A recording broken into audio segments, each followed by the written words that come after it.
ಹಾಗಾದ್ರೆ ಧ್ರುವ ಕುಮಾರ್ ಅವರ ಹೇಳಿಕೆ ಏನನ್ನ ಸೂಚಿಸ್ತಾ ಇದೆ? ಅರ್ಧ ಸತ್ಯವನ್ನ ಹೇಳಿದ್ರ ಮೂಡಾ ಮಾಜಿ ಅಧ್ಯಕ್ಷ ಧ್ರುವ ಕುಮಾರ್ ಅವರು.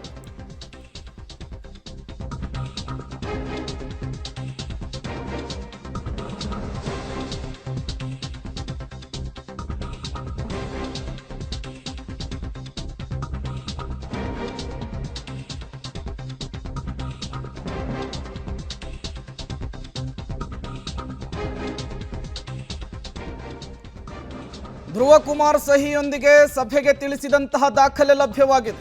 ಅರ್ಧ ಸತ್ಯವನ್ನ ಹೇಳಿದ್ರ ಮೂಡಾ ಮಾಜಿ ಅಧ್ಯಕ್ಷ ಧ್ರುವ ಕುಮಾರ್ ಅನ್ನುವಂತಹ ಪ್ರಶ್ನೆ. ಸಿದ್ದರಾಮಯ್ಯ ಕುಟುಂಬದ ರಕ್ಷಣೆಗೆ ಧ್ರುವ ಕುಮಾರ್ ಅವರು ನಿಂತ್ರ ಅನ್ನುವಂತಹ ಅನುಮಾನ ಈಗ ವ್ಯಕ್ತವಾಗ್ತಾ ಇದೆ. ಹಿಂದೆ ಪ್ರಾಧಿಕಾರದ ಸಭೆಗೆ ವ್ಯತಿರಿಕ್ತ ಮಾಹಿತಿಯನ್ನು ಕೊಟ್ಟಿದ್ರು ಧ್ರುವ ಕುಮಾರ್ ಅವರು. ಅರ್ಧ ಸತ್ಯವನ್ನ ಹೇಳುವ ಮೂಲಕ ಈಗ ಸಿಎಂ ಸಿದ್ದರಾಮಯ್ಯನವರನ್ನ ರಕ್ಷಣೆ ಮಾಡಲಿಕ್ಕೆ ಮೂಡಾದ ಮಾಜಿ ಅಧ್ಯಕ್ಷರು ಮುಂದಾದ್ರ ಅನ್ನುವಂತಹ ಅನುಮಾನ ಪ್ರಶ್ನೆ ಮುನ್ನೆಲೆಗೆ ಬರ್ತಾ ಇದೆ. ಮತ್ತಷ್ಟು ಡೀಟೇಲ್ಸ್ ಅನ್ನು ಕೊಡ್ತಾರೆ ಕೆಪಿ ನಾಗರಾಜ್, ನೇರ ಸಂಪರ್ಕದಲ್ಲಿ ಜಾಯ್ನ್ ಆಗಿದ್ದಾರೆ. ಕೆಪಿ ನಾಗರಾಜ್, ಈಗ ಲೋಕಾಯುಕ್ತ ಇನ್ವೆಸ್ಟಿಗೇಷನ್ ಅಂತಿಮ ಹಂತಕ್ಕೆ ಬಂದಂತೆ ಕಾಣಿಸ್ತಾ ಇದೆ. ಇನ್ನೇನು ಶರ ಬರೆಯುವಂತಹ ಸಾಧ್ಯತೆ ಇರುವಂತಹದ್ದು. ಇಂತಹ ಸಂದರ್ಭದಲ್ಲಿ ಮಾಜಿ ಆಯುಕ್ತರು, ಮಾಜಿ ಅಧ್ಯಕ್ಷರ ಹೇಳಿಕೆ ಎಷ್ಟು ಇಂಪಾರ್ಟೆಂಟ್ ಆಗುತ್ತೆ? ಜೊತೆಗೆ ಈ ಮಾಜಿ ಅಧ್ಯಕ್ಷರ ಸ್ಟೇಟ್ಮೆಂಟ್ ಯಾಕೆ ಉಲ್ಟಂಪಲ್ಟ ಆಗ್ತಾ ಇದೆ ಅಂತ ಹೇಳಿ. ನಗರಾಭಿವೃದ್ಧಿ ಪ್ರಾಧಿಕಾರದ ಮಾಜಿ ಅಧ್ಯಕ್ಷ ಧ್ರುವ ಕುಮಾರ್ ನಾಳೆ ಲೋಕಾಯುಕ್ತ ವಿಚಾರಣೆಗೆ ಹಾಜರಾಗಬೇಕಾಗಿತ್ತು. ಆದರೆ ಅವರಿಗೆ ನಾಳೆ ಬೇರೆ ಕೋರ್ಟಿನ ಕೇಸ್ ಇರುವಂಥ ಕಾರಣಕ್ಕೋಸ್ಕರವಾಗಿ ಇವತ್ತು ಬಂದು ನನಗೆ ನಾಳೆ ಬರೋದಕ್ಕಾಗೋದಿಲ್ಲ, ಮತ್ತೊಂದು ಟೈಮ್ ಕೊಡಿ ಅಂತ ಲೋಕಾಯುಕ್ತರಿಗೆ ಮನವಿ ಮಾಡಿದ್ರು. ತದನಂತರದಲ್ಲಿ ಮಾಧ್ಯಮಗಳ ಜೊತೆ ಧ್ರುವ ಕುಮಾರ್ ಮಾತನಾಡಿದ್ದಾರೆ. ಪ್ರೇಮ್ ಅವರು ಮಾತನಾಡುವಂಥ ಸಂದರ್ಭದಲ್ಲಿ ಹೇಳುವಂಥದ್ದು, ಸಿದ್ದರಾಮಯ್ಯನವರ ಪತ್ನಿ ನಮಗೆ ಯಾವುದೇ ರೀತಿಯಂಥ ಪತ್ರಗಳನ್ನು ಬರೆದಿಲ್ಲ ಮತ್ತು ನನಗೆ ಯಾವುದೇ ರೀತಿಯಂಥ ಫೋನ್ ಕೂಡ ಮಾಡಿಲ್ಲ. ಜೊತೆಗೆ ನಮಗೆ ಇಂತಿಂಥದ್ದೇ ಕೊಡಿ, ಇಂತಹ ಕಡೆಯಲ್ಲೇ ನಮಗೆ ಪರಿಹಾರವನ್ನು ಇದೇ ಪ್ರಮಾಣದಲ್ಲಿ ಕೊಡಿ ಅಂತ ನಮಗೆ ಅವರು ಕೇಳಿಲ್ಲ.